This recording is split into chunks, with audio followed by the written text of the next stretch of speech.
Did you know that you are going to have roughly 75,000 separate thoughts today? Wow. Yeah, but before you feel too impressed by your own brain power, here's the real kicker from the research.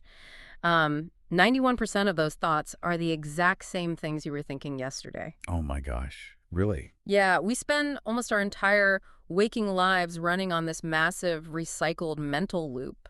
That is a staggering reality to confront. Yeah. I mean, most of us assume we're, moving forward. Right. We think we're generating fresh ideas and building toward our ambitions.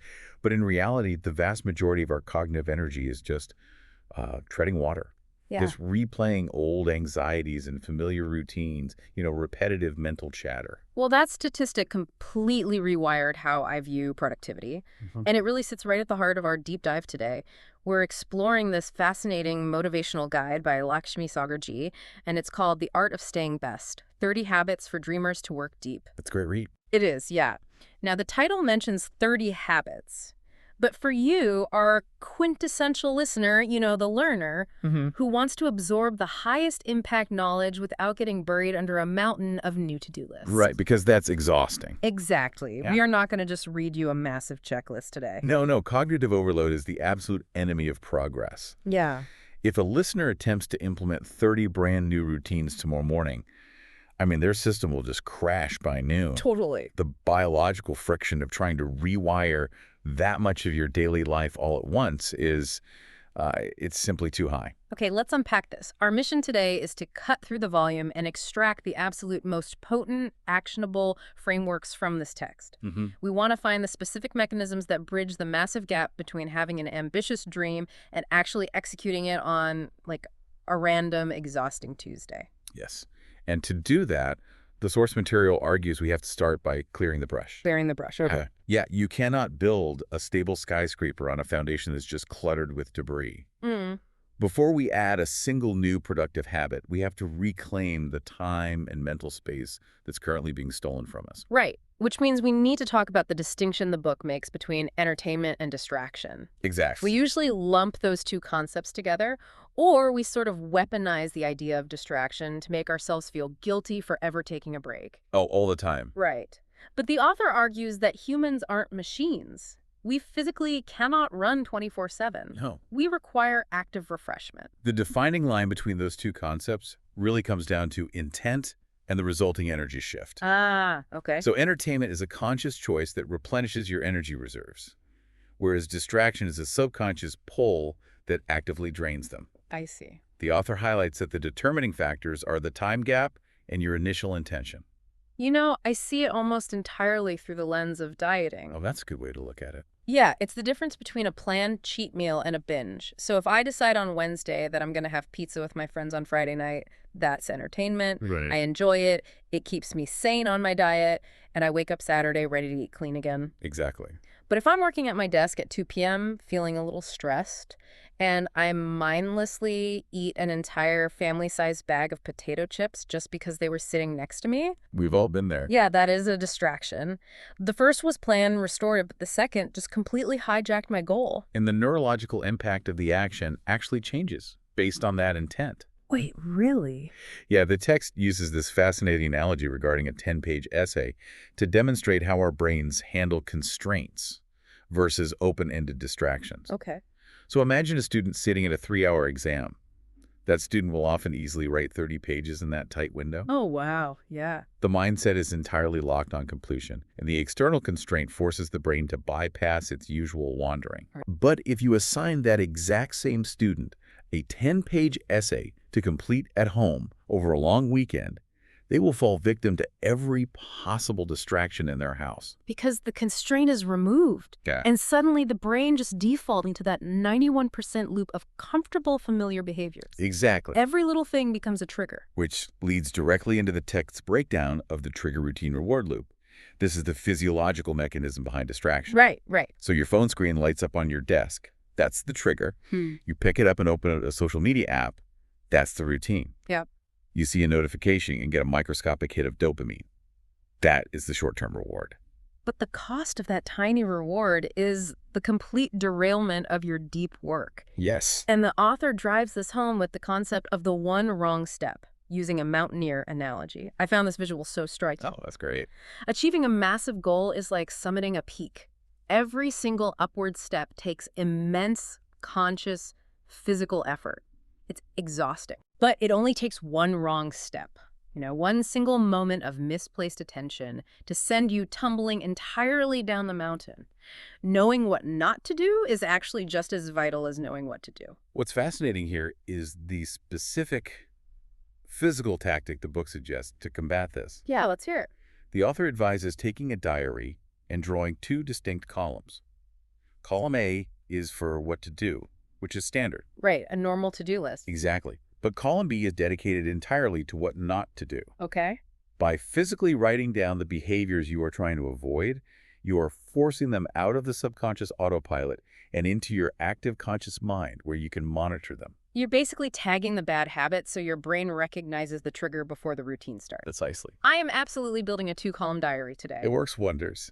But let's look at the next phase. Say we have successfully blocked our distractions, we've cleared our desk. The next immediate hurdle is the raw physical friction of starting. Procrastination is a powerful force. How do we cross that threshold into actual execution? Well, the author emphasizes a concept called opening matters, arguing that how you begin your work sets the psychological and physical tone for the entire session. Now, I have to push back on the specific example the text uses here because it genuinely made me sweat. Oh, I know the one you're talking about. Yeah, the author shares a story of a lecturer who wakes up at 4:30 a.m. Yeah. Because of this extreme early start, this lecturer finishes 70% of his daily work before most people are even awake. He operates with a fresh mind, and nobody's awake to steal his time. Sounds productive, right? I mean, sure, but I am fundamentally not a 4:30 a.m. person. If I attempt that, my so-called strong opening move is just going to be me staring blankly at my coffee mug for 2 hours. Right. Doesn't prescribing a hyper-specific extreme routine risk making people feel like they've already failed the day before the sun is even up? That is a very common and completely valid reaction to productivity literature. Okay. However, a closer reading of the text reveals the author actually anticipates this. Yeah, the book explicitly states that this specific hour will not apply to everyone because different people have different natural rhythms. Thank goodness. Right. The 4:30 a.m. story is an illustration of a principle, not a universal mandate. I see. The core lesson is not the hands on the clock. It's the act of claiming an entirely uninterrupted block of time to deploy your specific purpose. So what does this all mean for the listener who works best at 10 p.m. or the parent who only gets a quiet house at 1 p.m.? It means finding your personal equivalent of 4:30 a.m. and guarding it fiercely. Okay, that makes sense. The text frames this using a chess analogy. In chess, a strong opening move puts immediate cascading pressure on your opponent. Right. In the context of your goals, a strong opening routine puts immediate pressure on the day's tasks. It secures your upper hand. I like that. But you only secure that upper hand if you understand why you were sitting down in the first place. Right, the concept of purpose dictating preparation. The book has this brilliant breakdown using a fictional book called Fundamentals of Leadership. Oh, it is a perfect distillation of intent. Yeah. Imagine 3 distinct people sitting down to read the exact same copy of that book. The first person is a university student reading it solely to pass a final exam. Okay. The second is a corporate manager reading it to find ways to motivate a struggling team. And the third is a teacher reading it to develop curriculum for future leaders. Yeah. The physical action, staring at paper and reading words, is identical for all 3. But their purpose radically alters their preparation and execution. Right. If I'm the manager in that scenario, I'm not just memorizing vocabulary words. Right. My brain is actively hunting for deployable tactics. I'm filtering every sentence through the lens of my current office problems. Precisely. The purpose changes the biological way my brain processes the information. Yes, exactly. So let's track our progress here. We've cleared the distractions. We've claimed our strong opening block of time. We know our specific purpose. We're doing great so far. We've started. But how do we avoid the plateau? Most people get reasonably okay at a new skill and then just coast. Yeah, well, coasting is the default setting for the human brain because it saves energy. Oh, sure. To combat this, the book introduces a progression framework. Good, better, and beast. I instantly connected with the term beast mode. Oh, yeah. It feels exactly like the progression in a complex video game. Oh, that's true. Yeah, when you start out, you're just grinding in the good and better tiers. You're doing the repetitive work, slowly leveling up your base stats, and it feels like a slog. A total slog. But eventually, you cross a threshold. You unlock your character's special ability, the mechanics of the game suddenly click, and you enter beast mode where you're just effortlessly clearing the board. And that transition from grinding to effortless execution is deeply rooted in human biology. How so? Well, the author illustrates it through the story of Anand, a bookbinder. Oh, right. On his first day at a new job, Anand struggled immensely. He could not bind a single book quickly. The friction of the new task was overwhelming. Yeah. But he forced himself to stay in the discomfort, and as he practiced, the friction began to drop. He bound 23 books in his first 6 hours. Wow. Yeah.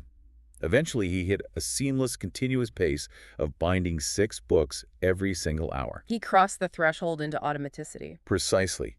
The author likens building a complex habit to downloading a heavy new playlist onto a device. Okay. The download phase is slow, it consumes a lot of bandwidth, and it feels clunky. But once the installation is complete, you can hit play and the music runs automatically in the background. Oh, that's a great analogy. Think about when you first learned to drive a car versus how you drive now. Your brain no longer has to actively think about applying the brake or checking the mirrors. It just happens.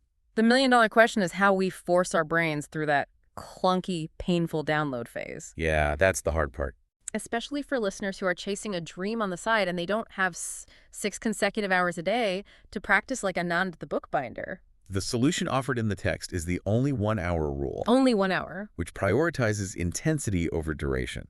For part-time passions, the author argues that a 30-minute session of absolute, highly intense focus is vastly superior to 2 hours of lazy, distracted effort. Yeah. Growth happens where the tension is highest.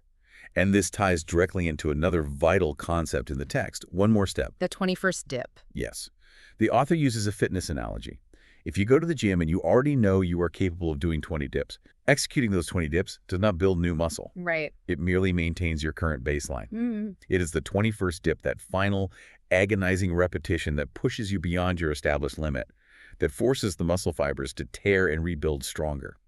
If we connect this to the bigger picture, we aren't just talking about muscles here, are we? We're talking about the physical wiring of the brain itself. We are talking about neuroplasticity. Yeah. The text highlights Warren Buffett, noting his habit of reading 5 to 6 hours a day. Insane. When you push your mind past its comfort zone, when you force that 21st mental dip and enter beast mode, your brain actually responds by physically wiring new neural connections. Wow. You're laying down myelin over your neural pathways, making those specific circuits fire faster and more efficiently.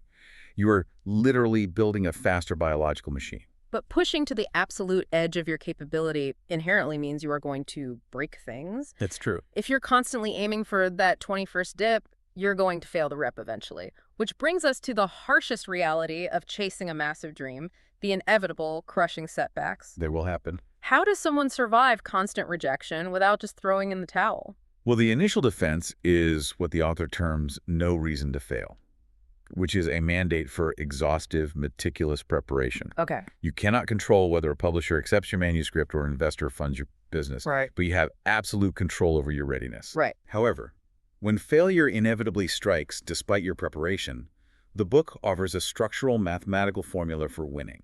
The formula.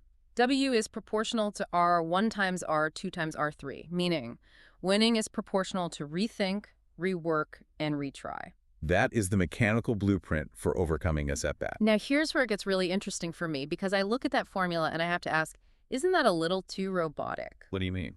Well, human motivation does not operate like a math equation. If a listener pours their heart and soul into a project for 2 years and it gets completely rejected, they're going to be devastated. Right, of course. You can't just tell a grieving, crushed person to immediately plug their failure into an algorithm and start reworking. It's a vital observation, and the text actually provides an emotional buffer for that exact human reality before you run the formula. Oh, it does. Yes. The author introduces 2 tandem concepts.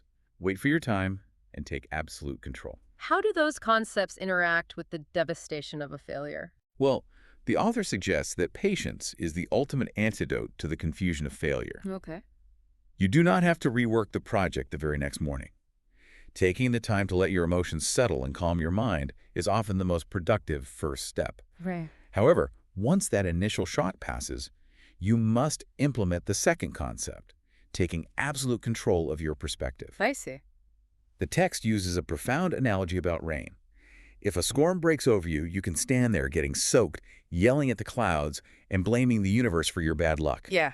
That is suffering, and it achieves nothing. Right. Screaming at the sky doesn't make you any less wet. Exactly. The alternative is accepting absolute control over your own response. You open an umbrella and you keep walking towards your destination. You grab the umbrella. You don't have to enjoy the storm, but you are required to grab the umbrella. From there, you can apply the formula. Okay. The text points out that a rejection is rarely a final verdict on your worth. It's simply a spotlight on a loophole you haven't closed yet. The author points to the numerous rejections the Harry Potter manuscript faced before finding a home. Right. The author didn't quit. She used those rejections as data to eventually succeed. It reminds me of the philosophy the author attributes to Bruce Lee later in the book, the concept of invisible footprints. Such a beautiful framing of continuous growth. Bruce Lee argued that true martial arts mastery is a process of crystallization. Every single failure, every painful rejection, every side project that completely fell apart, none of it is wasted time. Right. It all accumulates as your invisible footprints. You are constantly building a reservoir of experience, and you never know which piece of a past painful failure is going to become the exact cornerstone you need for a future victory. Which naturally leads us to the final and arguably most critical layer of this entire framework. What's that? Well, we've discussed redefining distraction, claiming your opening hours, pushing your brain into neuroplastic growth, and metabolizing failure. But sustaining that level of intense, deep ambition over the course of years requires rigorous mental maintenance. Okay. If you run a high-performance engine in beast mode indefinitely without changing the oil, the engine will explode. We need a cooling system for our ambition. Exactly. In a chapter titled, Take Some Deep Breath, the author loops us right back to the statistic we opened with. The 75,000 thoughts a day and the 91% that are repetitive. The massive recycled loop. The author asserts that highly successful, deeply fulfilled people are the ones who learn to actively capture and cultivate that remaining 9%. The sliver of new conscious thought. Yeah. If you do not actively build systems to pause, breathe, and reset, you surrender your entire operational capacity to the 91% autopilot of stress and old habits. I think of this exactly like a computer's random access memory. It's RAM. Oh, that makes a lot of sense. Yeah, if you're working on a massive project and you leave 50 heavy internet browser tabs open, your whole computer eventually crawls to a halt. The cooling fan sounds like a jet engine, the battery is bleeding out, and you experience input lag just trying to type a single sentence. Yeah, it's brutal. And you cannot solve that problem by opening more tabs. Right. You have to actively step away, close the background processes, and reboot the system to get your processing speed back. Exactly. Going to your hobbies, playing a sport, or just sitting with your family, those are the actions that clear your mental RAM. And the text utilizes a similar parallel, comparing the human brain to a device that throttles its own speed when the memory is full. Okay. The author emphasizes that we must install emergency exit doors in our routines.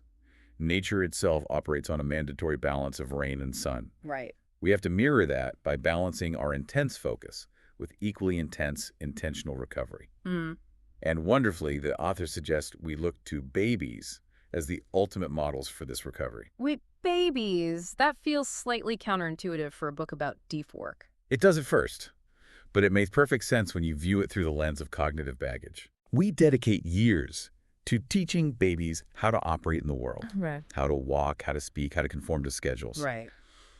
But the author suggests we desperately need to relearn from them how to live happily in the present moment. Oh, I see. A baby does not carry the crushing weight of yesterday's 91% repetitive thoughts. Oh, yeah. They exist entirely in the now, processing the 9% of new experiences without the filter of past failures. That's a great point. This raises an important question for anyone listening today. Are you actively curating your 9% of new conscious thoughts to build the architecture of your dream, Or are you just letting the 91% of your old anxieties run the entire show by default? That is the defining question of the entire book. Let's pull all of these threads together. We've covered a tremendous amount of ground in this deep dive. We really have. We started by redefining distraction, realizing that we need to protect our energy by building a tangible what not to do list. Right. We explored the necessity of claiming our strong opening moves and allowing our purpose to dictate our preparation. Yes. We broke down the mechanics of pushing past the friction of new habits to reach that neuroplastic beast mode. The 21st dip? Exactly. We reframed failure from a personal devastation into a data point for our rethink, rework, retry formula, making sure we always take control and open our umbrella. And finally, we discussed the absolute necessity of protecting our mental RAM by closing the browser tabs and finding balance. It provides a really comprehensive sequential architecture for turning a vague daydream into a durable daily reality. So, for the learner out there listening right now, the goal is not to completely overhaul your entire existence by tomorrow morning. Please don't try to do that. Yeah. Just pick one specific habit from this discussion. Maybe today you just take a notebook and spend 5 minutes writing out your 2-column what not to do list. Yeah. Or maybe when you sit down to work on your side project tonight, you just commit to doing that 21st dip, pushing a few minutes past the exact moment you usually quit. Those small, uncomfortable, focused actions are what actually build the invisible footprints toward your goal. Before we wrap up, there is one final, incredibly striking piece of the source material that we absolutely have to leave you with. It's a poem the author includes at the end titled, "Who Am I?" It serves as a profound closing thought. Yeah. The poem is written from the literal perspective of the human mind, speaking directly to you, the individual host of that mind. Okay. And the mind says this: every imagination of you is the real world for me. I am just a tool to help you in your world. Meaning the mind does not distinguish between a tangible, practical plan and a passive, fear-based daydream. Right. It literally builds its operational reality based on the specific thoughts you feed it. Exactly. Yeah. It operates like a tireless construction crew. It just goes to work building whatever blueprints you slide across the desk, whether those blueprints are designed for success or designed by your anxieties. Which leaves us with a final, somewhat provocative thought for you to mull over as you go about your day. If your mind is dutifully, relentlessly constructing your reality based entirely on the thoughts you feed it, what physical reality are you accidentally constructing right now, just through your passive daydreaming? A question definitely worth taking a deep breath to consider. We will leave you with that. Until next time.